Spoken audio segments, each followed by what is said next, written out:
So picture this. I was 15 years old, overweight, stressed, and searching for an outlet. My grades sucked and I felt like an outcast, and I had no real sense of control over my body. Then I walked into a boxing gym. The smell of the leather, the sweat, the sound of the ropes hitting the floor. I didn't know it at the time, but something was flipping inside of me. And what changed wasn't just my fitness, it was also my nervous system. That surge of energy, focus, and confidence I felt every time I hit the heavy bag was actually my adrenaline from my nervous system, telling my body to mobilize fuel, to fight, to transform. And today I want to show you how to use that same system, the one running in the background of your life. It's going to help you finally make fat loss feel like momentum instead of a grind. Here's what nobody tells you about fat loss. It's not just calories in versus calories out. Energy balance definitely matters, but if you consistently eat more than you burn, you're going to gain weight. The missing link is how your nervous system decides what to do with that energy. Fat loss is a two-step process. First part is mobilization. Fat leaves the fat cell. The second part is oxidization, how your fat gets burned in the mitochondria for energy. Adrenaline is released by your sympathetic nervous system. That switch is what makes both of those things happen. When it pulses,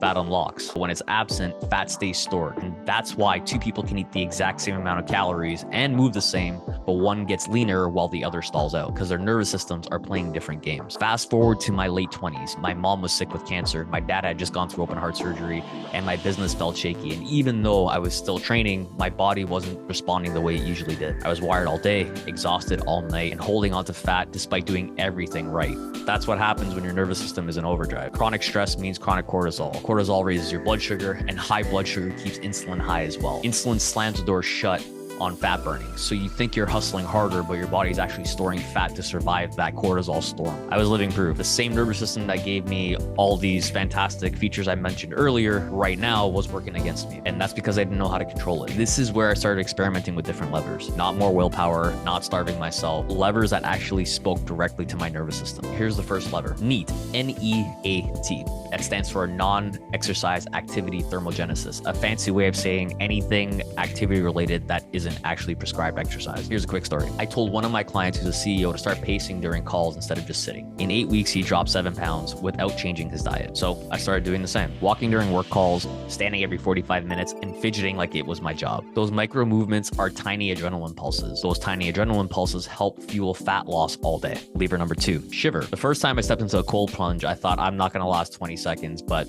I survived and I didn't die, or else I wouldn't be doing this video right now. But here's the science. Shivering from a cold plunge actually releases succinate, which tells your brown fat to start burning fuel for heat. It's your nervous system flipping to fat burning mode. So here's a protocol you can do with cold plunging. 1 to 3 times a week, you're going to go in and out of the cold until you shiver. Each round is a signal to burn fat. Lever number 3, intensity stack. The way that you can stack intensity to facilitate more efficient fat loss with the limited amount of time that you may have to train. If you have 20 to 30 minutes of high intensity training to flood your system with adrenaline, followed by 20 to 30 minutes of zone 2 cardio to burn fatty acids that you just mobilized. If you do it fasted, you supercharge the effect because your insulin is much lower from all the higher intensity exercise initially. This one shift helps you get much leaner, much faster, and it also promotes greater efficiency. Those supplements aren't a silver bullet. There also is going to be some things that you can take that are going to be helpful to facilitate fat burning in a more efficient way. Here's some of them. Something like yerba mate is going to help promote GLP-1. You can think of supplements like ads in business. They boost what's already working, but they can't fix a broken strategy. So don't just do this if you don't have all your other ducks in a row. You can't beat the basics. You can also address your nutrition rhythm. I stopped eating carbs during the day. Proteins and fats kept me sharp, adrenaline steady, and kept my fat burning accessible. At night, I would eat carbs like rice, potatoes, quinoa, things to lower cortisol from the insulin response that would help me also sleep. That's why when you eat a big plate of pasta, you want to take a nap on the couch. That balance also mirrored my nervous system's natural rhythm. Alert by day, calm by night. So through all this, here's what I learned. Fat loss isn't just about pushing your body. It's also about controlling your rhythm. Strategic bursts of adrenaline through movement, cold, or intensity can help unlock fat from your cell, but also more importantly, help it be burned for energy. Being chronically on overdrive in terms of being stressed is going to help lock it up and not let it be used for fuel. Your recovery practices like breathing, proper sleep, meditation are going to help lower the noise so that those bursts of energy that you get from your adrenaline actually work to burn fat. So here's a weekly playbook that you can implement in your life so this way you can start to see accelerated results. On Monday, focus on non-exercise activity thermogenesis activities,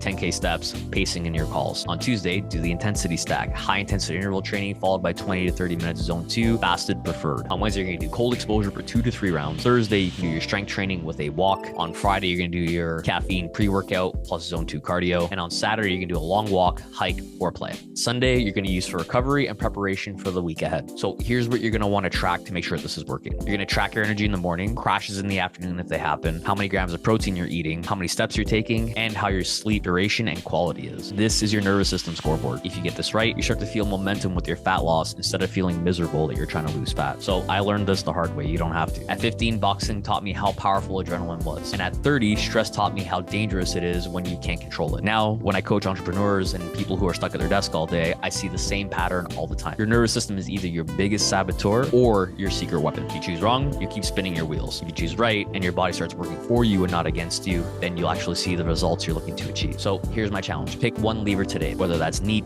Shiver, or the intensity stack, and start there. If this resonated with you, hit subscribe. Master your nervous system so your body, your mind, and your business all run together in the same direction. Tell me in the comments which lever you're going to try and pull first. Thanks for watching.